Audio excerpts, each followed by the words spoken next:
Hello and welcome to the Daily Reprieve, where we provide essay speaker meetings, workshops, and conferences in podcast format. We are an ad-free podcast.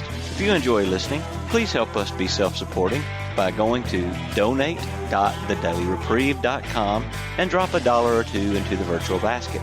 Please consider donating monthly by clicking the Donate Monthly button. However, one-time donations are always welcome. Just click the Donate Now button. Now, without further ado, this episode of the Daily Reprieve.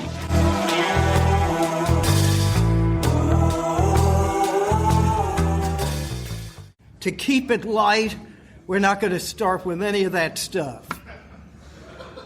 No announcements, no silent meditations, no super prayers. You know, sometimes I see the seriousness when we give out the coins and stuff like that, and I just say, gee, let's lighten up. And I'm going to start the lightening up by showing you the process it's taken me for even pretending to lighten up. And it's what my sponsor had me buy years and years ago. He said, when you wake up in the morning, Harvey, the first thing you got to look at is your own behavior from the day before. And he'd say, Harvey, you know what you do when you go to a circus and you see a clown do all those crazy antics? And I'd say, yeah, you laugh. And he said, well, that's what you are. And all those years of crazy antics, you just laugh at him. You know, what he was really saying is cut this shame crap out and start living in the moment and getting a sense of humor. So this is what I have in my room when I wake up every morning. And it's on my bookcase facing me. By now I hardly even see it because it's been there a long time. But that's my little clown that I use. And, I want to start out by not being light, because that's who I am. I'm not a light person. I'm a heavy, intense, judgmental, intolerant bore. Someone at a meeting yesterday was saying that someone said to him when he said to his sponsor, oh, I'm always so bored. And his sponsor said, well, you know why you're always bored? Because you're so boring. And that's the story of my life. Some meetings are so boring to me until I say, well, Harvey, what are you going to do to make it less boring for you by you being less boring? So, but not to get out of character for being intense, I want to read a little thing from the big book. And this is a fascinating part of it. I've told some people.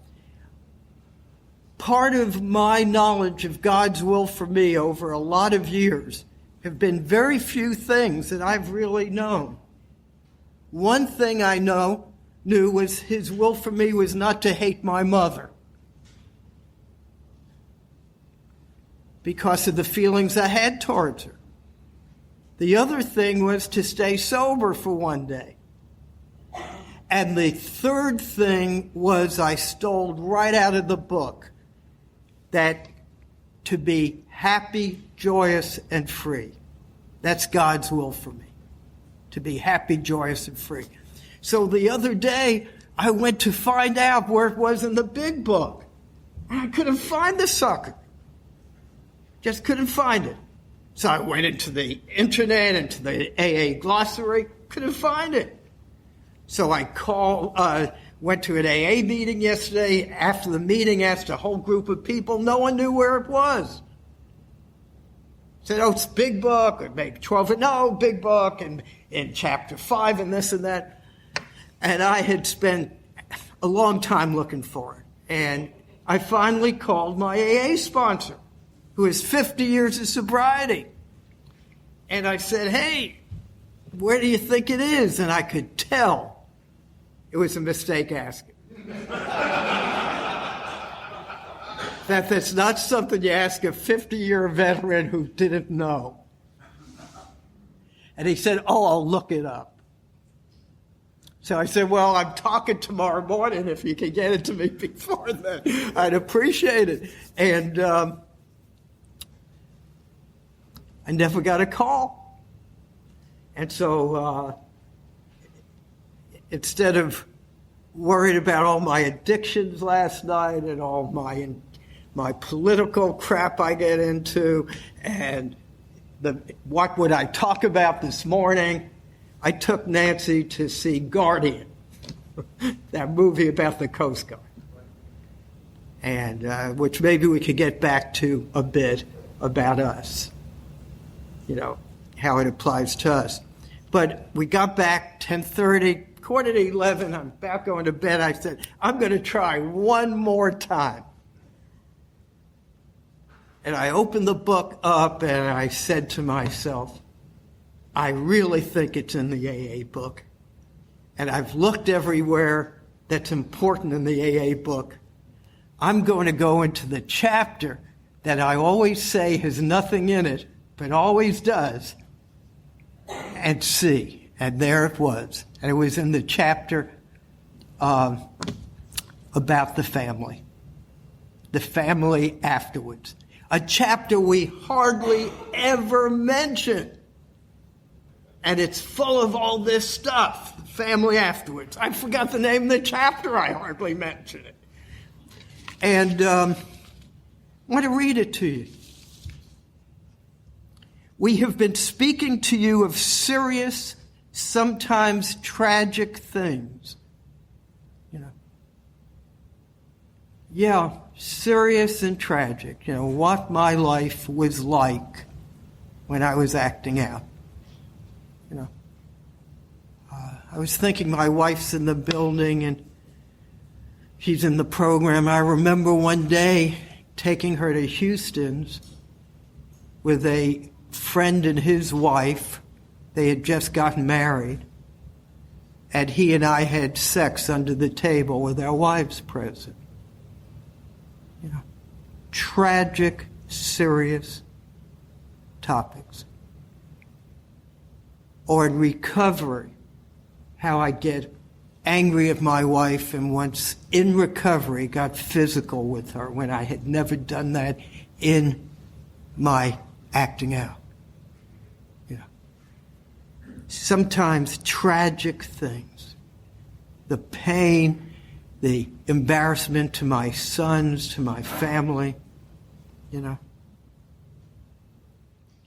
We have been dealing with alcohol, make believe it says sexaholism, in its worst aspect. We're talking about sexual instincts gone nuts. Natural, wonderful, joyous instinct that makes the world survive. And mine just was at its worst aspect. But here it is. It says, but we aren't a glum lot. And we'll go on a bit, but I want to talk about that bit for the right question that man asked today, earlier. It is such a narrow line. This is all my crap, in my opinion now. Means nothing other than for me. But we are on such a narrow line at SA meetings between being rigid, intense, tight, worried, frightened, sensitive, being a glum lot, and where sometimes kidding around at meetings comes in. Where the difference is, I'll never know, except in inner field.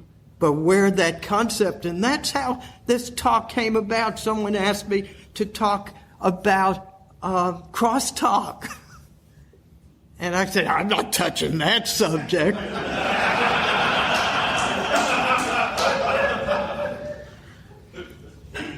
And,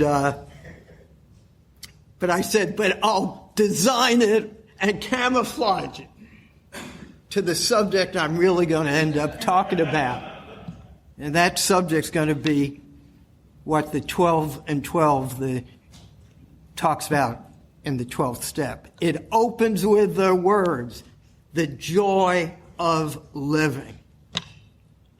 And hopefully we're going to talk about what are the few things it says that we are sure of.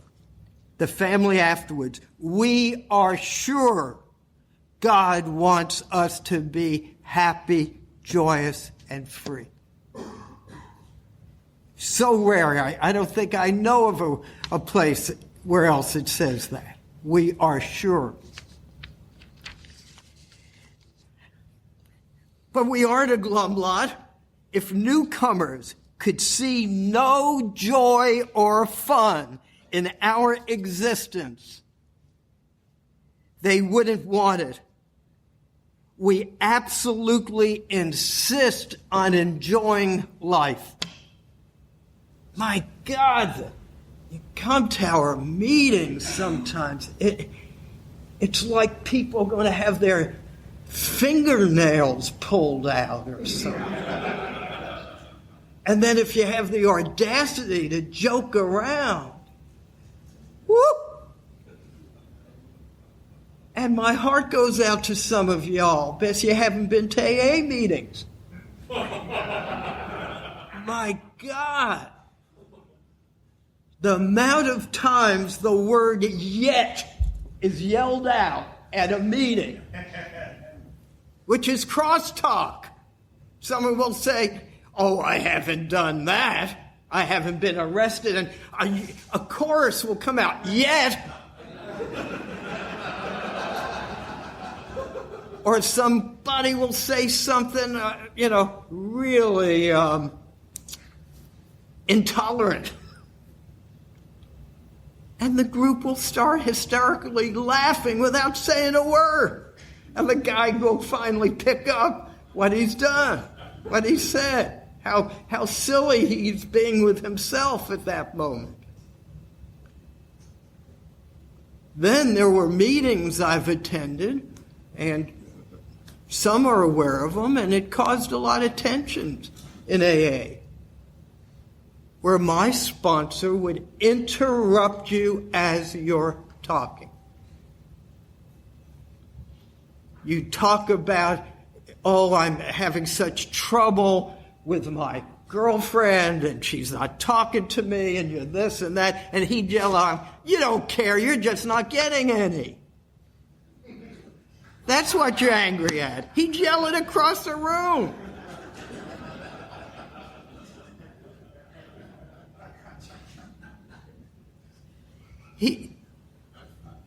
I'd say something, and he was a circuit speaker, and Nancy and I would go with him and his wife all over the country, and be 300-400 people in the room, and he'd point to me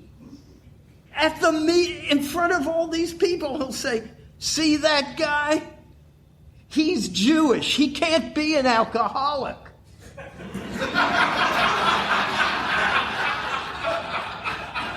My God, I want to climb under a chair. I don't want everyone to know my religion. They might, burn me at the stake or something. I don't know what's going to happen. A Nazi could be in the room. I don't want to talk to that.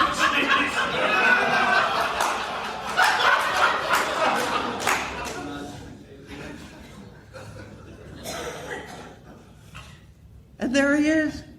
And he'd say over and over again to us, addicts wear their feelings on their sleeve. Now, where the heck did this guy get off saying all this stuff? It's all big book stuff. He just uses his own, or 12 and 12. He uses his own grammar for it, his own words for it. Where does it say that? It tells us in, I think it's chapter 12, on the 12th step in 12 and 12. that we all have things in common, 3 things that all addicts have in common. We're childish, we're extremely sensitive, and we're grandiose.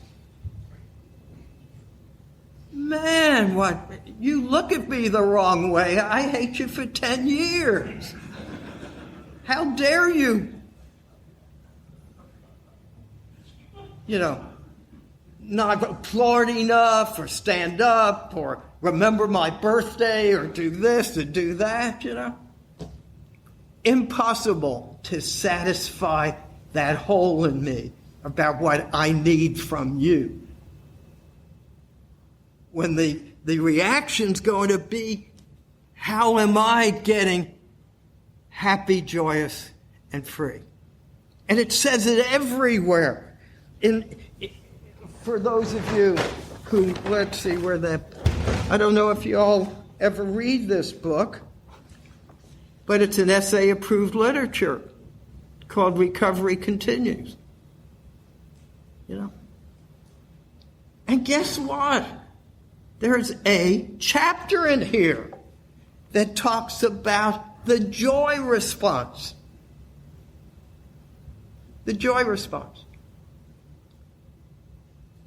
And, we get all this tension about religion, about saying this and saying that. He talks about the New Testament in that chapter. So I'll either be sensitive about it or I'll get over it and find the joy response. And what is it? It's the letter to James, and it talks about the joy response, that it's only through the temptation that we can get the joy. It's only by transcending the temptation. And in non-religious terms, in terms of my disease, it's only when I am willing to do what my sponsors and the books have told me to do about my disease. When I undress someone in my mind, when I see people in sexual positions who aren't doing anything, all these hallucinations, these delusions, it's only when the minute it comes up and I say, God, whatever it is I'm looking for in that, may I find in you, and move on, that's where the joy is. Now, the joy is one of those words like love,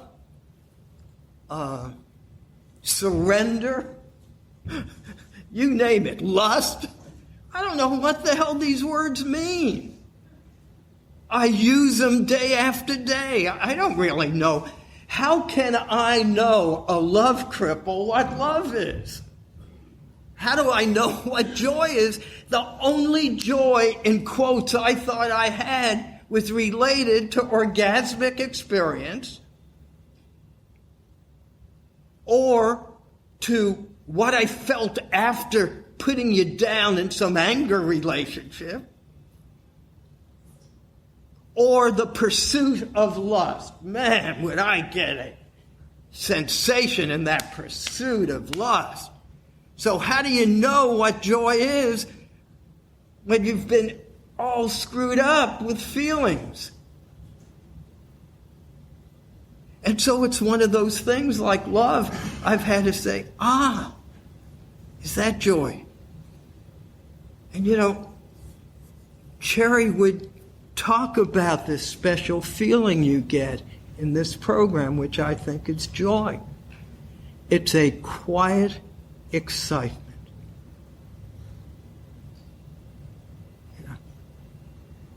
I get it when someone says something at a meeting and I say, wow.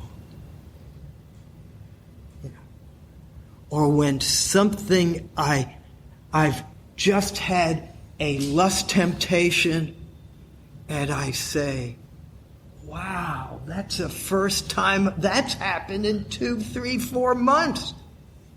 The The joy of saying, God, this stuff works. My joy in this program, interestingly enough, comes out in tears. When I'm by myself and something I'm sponsoring, I get a lot of joy from what happens to me after I get off the phone with someone I sponsor, interestingly enough. During it, I'm not experiencing it. But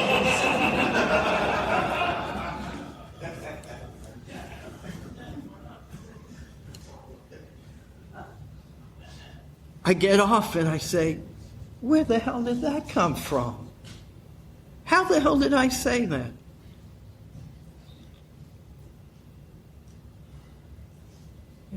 How do I know about that guy's religion to talk about that? Where the hell is this coming from? I get calls from Muslims, from rabbis, from priests. I sponsor all these different people like Robert was talking about. Where does this crap come from in my mouth? That's what my mouth does, crap. This isn't crap somehow. It's coming from places you don't know where the hell it's coming from, except I know. Because it says it in the 11th step. We're a vessel. You can't think this stuff up, and it's, you pass it through. It's been passed from generation to generation, and then it gets passed from my higher power, and then all of a sudden I realize it, and I feel this quiet excitement. So we absolutely insist on enjoying life. Lust is not a big issue in my life today. It just isn't. It could be because I still go to 5 to 7 meetings a week. I talk to 3 to 5 people to 10 people a day on the phone. I read every day. I mean, it might have something to do with that too. But it's not a big issue. Today, for me, the big issues are my political addictions and looking at TV and blogs and this and that. And if my team doesn't look like it's winning enough, I'm wishing bad things for the other team or whatever. I mean, this insanity, this addictive process. And my joy came yesterday when I was going to check something out again. And I said, is this going to bring me comfort? Is checking it out going to bring me joy? Do I want comfort in my life today? Or joy in my life? And today, that's why I come in. For the fun, for the joy, for the, whatever it takes. We try not to indulge in cynicism over the state of the nations, nor do we carry the world's troubles on our shoulders. I didn't see that till just now, by the way. How dare they slip that in on me?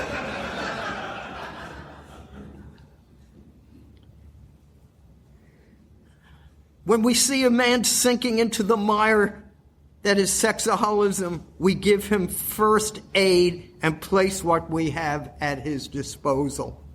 For his sake, we do not recount. No, we do recount and almost relive the horrors of our past. So much of my joy is walking through my shame and telling you the one thing I don't want to talk about. And I share this over and over with people. I've been sober over 22 and a half years. People call me, do this, do that, I don't want them to know one thing about me. There's one thing I don't want them to know about my addiction. Because, I sexually abused my wife. I had chronic masturbation issues. I don't want them to know anything about my homosexual acting out. Nothing. I don't want any of y'all to know it. So what's the first thing I said here today?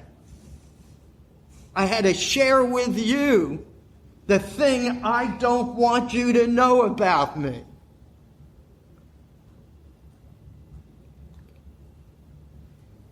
That's through sharing my horrors I get my joys. The relief of, one more secret I don't have to carry. But those of us who have tried to shoulder the entire burden and trouble of others find we are soon overcome by them. Tell you another way I get joy. Robert was sharing about people he has sponsored. I'm very much like the guy in that movie yesterday about the Coast Guard, when they towards the end asked him how many lives did he save? Was it really? How many were the real numbers? And he said 22, and the guy said 22. And then he said, yeah, those are the ones who died, who he didn't save. And they tell you how he has to save himself to save other people. Can't tell you the amount of people I have sponsored over the years I have had to let go. Who have I had to say, I am too ill to handle this. It's not your problem, it's my problem. I can't watch this. I don't know if it's in the hundreds, but it's many, many, many. Sometimes in a meeting of AA, or an essay, I will notice that there might be a quarter to a half of the people in that room I had sponsored at one time or another. But I've learned I have to take care of me so that I can be available for those who want it. And I find that people do just fine without me sponsoring them. They get sober just as well with or without me. That's another aspect of my joy. That I'm not responsible for someone else's sobriety. I'm about ready, but I usually don't like to read this stuff, so I'm going to skip some things at a sharing meeting. We are sure God wants us to be happy, joyous, and free. We cannot subscribe to the belief that this life is a vale of tears, though it once was just that for many of us. But it is clear that we made our own misery. God didn't do it. Avoid, then, the deliberate manufacture of misery. But if trouble comes, cheerfully capitalize it as an opportunity to demonstrate his omnipotence. And I just have a blast laughing at my own crap. I just can't believe it sometimes. There are people in this room who I sponsor, and I'll be in hysterics laughing at my own stuff when I tell them. I also laugh at their stuff too, but they're learning not to be too sensitive. Boy, is that a test of sponsor-sponsee relationship when you start laughing at what people are telling you. It's a little better than what my sponsor would do. He'd say, "Oh, do you hear me snoring?" I thought I was sharing the worst things in the world to him, and he's fallen asleep. So what about loosening up? Well, I'm going to tell you a story many of you all have heard before. But it's about this guy up front, Wilson. Now, he's going to say he hates this, but he loves to be the center here. This is going on CD. Man, I mentioned his name. He is going to... Yeah, he hates it. Look, he woke up. Mark woke up without my even using his name. But he's a good sponsee because I'm always asleep at meetings. So I've learned not to say that. That's a compliment, by the way, that you feel so at home, so relaxed. I learned that from a guy in AA. He'd come in, his name was Herb, he'd say his piece. No, he'd fall asleep, get up, say his piece, and then walk out the room after he said what he said. He'd been sober a long time. I get a lot of my stuff through osmosis. Being asleep. Because you know what? It's not what anyone's saying.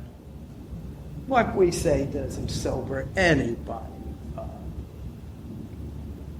I don't know what sobers people up except the steps and God and the fellowship and whatever all that means. And for me, it means that people still talk to me even though I'm asleep, a quarter to a half of a meeting if it's not a 6:30 in the morning meeting.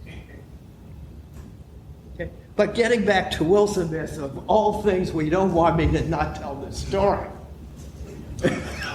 in case he gets left out. Now, why am I talking about Wilson this way? Yes, he deserves it. What can I tell you? Because Wilson would say what I thought for 5, 6, 7 years, 5 years, the most cruel things I had ever heard to me. How dare he say that to me? These cruel, nasty things. And Nancy would be standing there in hysterics laughing. Just laughing away. And we'd walk home and she'd say, "He's the funniest man I ever met." And I'm just angry at the guy all the time. How dare he say those kind of things? And one day, I decided to not believe my head, as I've been saying. And I decided to accept what Nancy said, that this guy might be funny, might be, who knows? And I started hearing him as humor being said, rather than him cutting me down. And it was adorable. It was funny. But this isn't about Wilson. This is about me and my son, and Wilson's heard the story. My youngest boy, who's now almost going towards 38 or 39, lose track sometimes, he had the same humor that Wilson had, and since he's been a boy, I missed it. And we had the worst relationship of father and son. I have 4 sons, and this guy, I chopped him off. And one day I said, gee, maybe he is like Wilson, and he's kidding around. And I learned how to kid back with Wilson. He doesn't like it, by the way, but I do it anyway. It's not funny, yeah, right?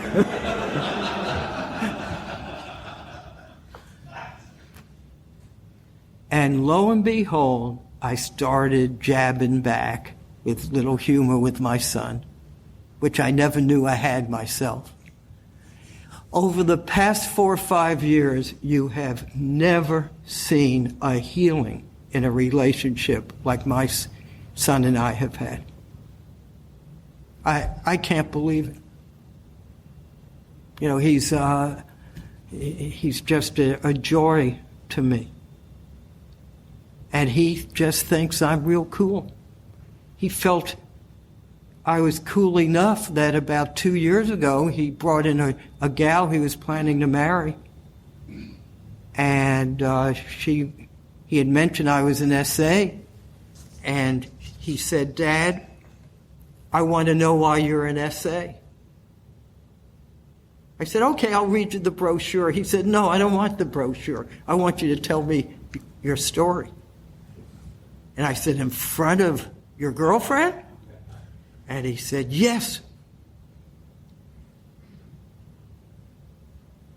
And I panicked. And I said, God, talk for me. And out of my mouth came out what we used to say at every meeting for years and years when we gave our sobriety date. We'd qualify. And my qualification was, I am Harvey A Shares, a sexaholic, and my disease took the form of compulsive masturbation, abusive, obsessive sex with my wife, and promiscuity, predominantly gay. And I shut up. And I said, if you want to know more, please ask. I'm not sure I'll tell you, but you could ask. And he opens his mouth and he starts to weep in front of his girlfriend. And he says, Dad, I want to tell you how proud I am of what you've done with your life. Yeah. Now, where's the humor come? See, I get intense again. Look at y'all. You look like there it goes, see? And what happened is he's been going for some therapy lately. He lives in another state. And he calls me 2 weeks ago and he says, Dad, you need to come to where I live to see my therapist so we could talk to her. I said, son, I've been through this 3 previous times. You know I have just had surgery. And I start laughing and say, I've just had surgery 2 weeks ago. You know I got infected. I'm too ill to do this right now. Give me a break. And we both started to laugh. And, we kidded around about it. And it was really about him. And he wasn't ready to deal with his memories. He wanted me.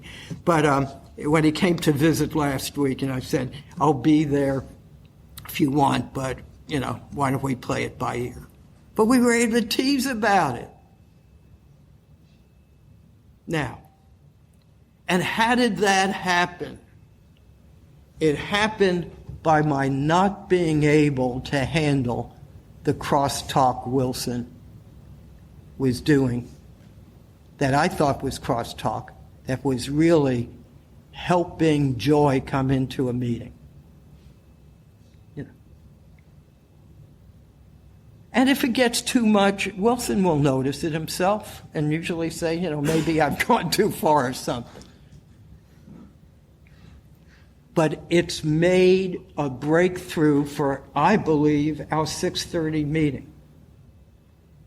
Now, I do want to get serious just for a little bit about what is crosstalk. I think, we need to just look at this. And it's in the essay book. There's a chapter in the essay book on guidelines for meetings. And it talks about crosstalk. You know what crosstalk is? Crosstalk, a lot of the stuff about crosstalk is about using you messages rather than I messages. You better stop doing that. Oh, that's terrible. That's a lot of what crosstalk is. But I'm not justifying crosstalk. I'm not saying it's something we do. It's in our guidelines not to do it. The reality is I crosstalk all the time. But I do it through manipulation, hostility. I'm just vicious. And I use I messages. Someone will say something and I will immediately use my own personal experience, but I'm saying, screw you, you stupid idiot. Don't you know what you're doing? That's what I'm really saying. But I got it all covered up in all this goody-goody stuff. And then I was surprised when something happened the other day and I screwed up at a meeting. I grabbed the chair. Some guy says he only had 11 days, and I walked in the meeting and he was chairing, and he said, I know I shouldn't be chairing with 11 days. And I said, I'll take it. And I used this tone, and I had to make an amend. I needed to let him chair at 11 days. Then the shame I made, not shame in a psychological way, not shame on him even. What I felt that I cut his legs off for no reason. What's the big deal? So he would have chaired that meeting. He had the most sobriety in that room anyway at that time. What's the big deal? And so I did that, and so I made a public amend. How bad, I felt like crap afterwards. Did it twice, and then when his sharing came, he said, oh, I never saw that compassionate side of you before.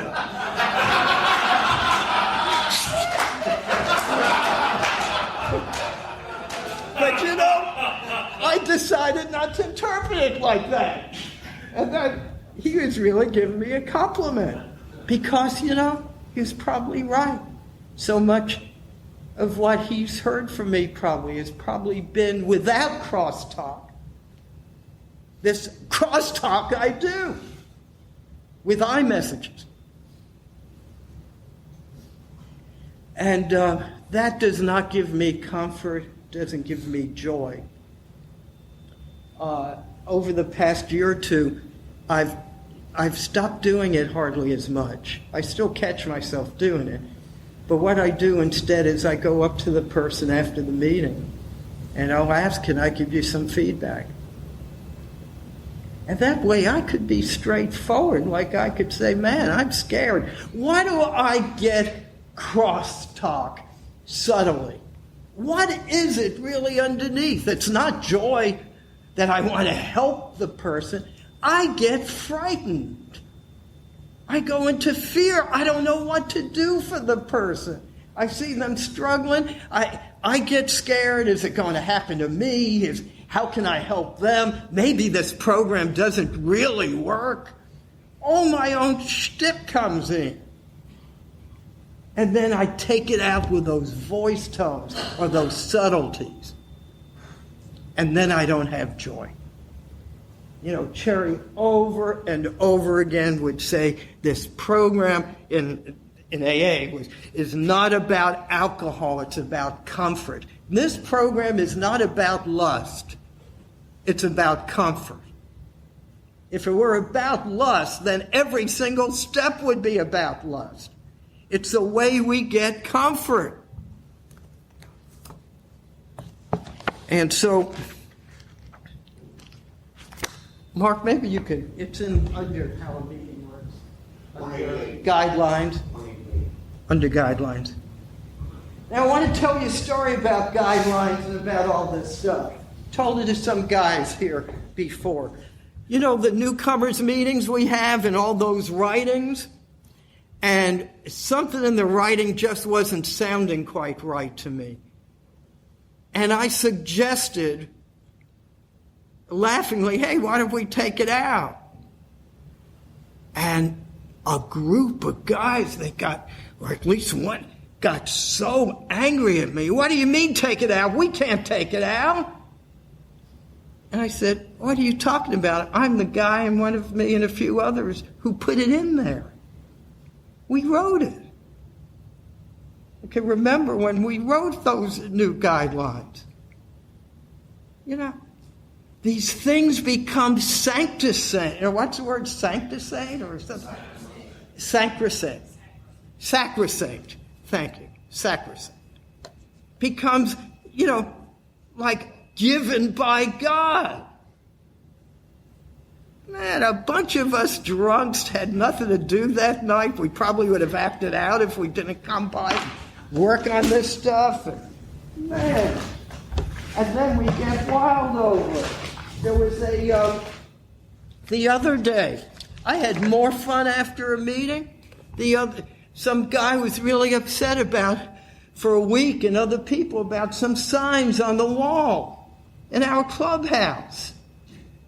They just all tense, angry, upset, Well, after the meeting, I grabbed the guy and I said, "Who do you think put that up there?" He said, "I don't know." I said, "Want to have some fun?" He said, "What do you mean?" I said, "Start ripping them down." Why does someone have a right to put it up and you don't have a right to pull it down? This is a free place. It's not that it's approved literature they put up. It wasn't the steps. It wasn't. I said, and find out how the group conscience decides on what gets put up there. Man, this is freedom. This is happy, joyous, and free. We don't have presidents or dictators or, We have none of that here. We're just a bunch of drunks who get together, hopefully for a good laugh, to see that there's more to life than living in sexual fantasy,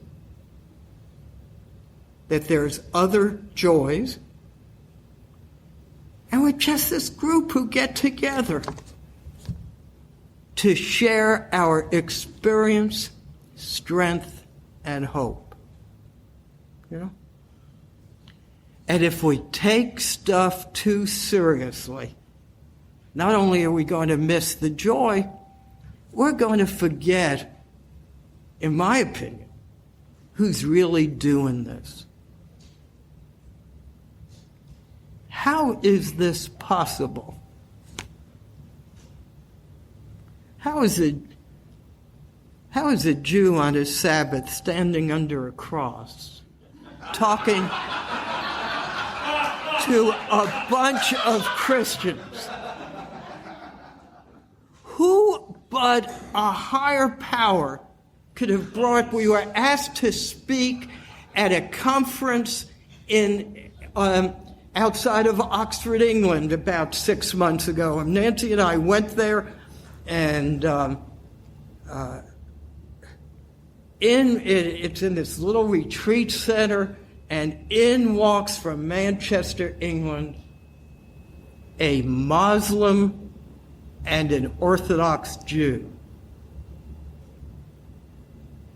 all but carrying each other into recovery, because without each other, they were going to be messed up.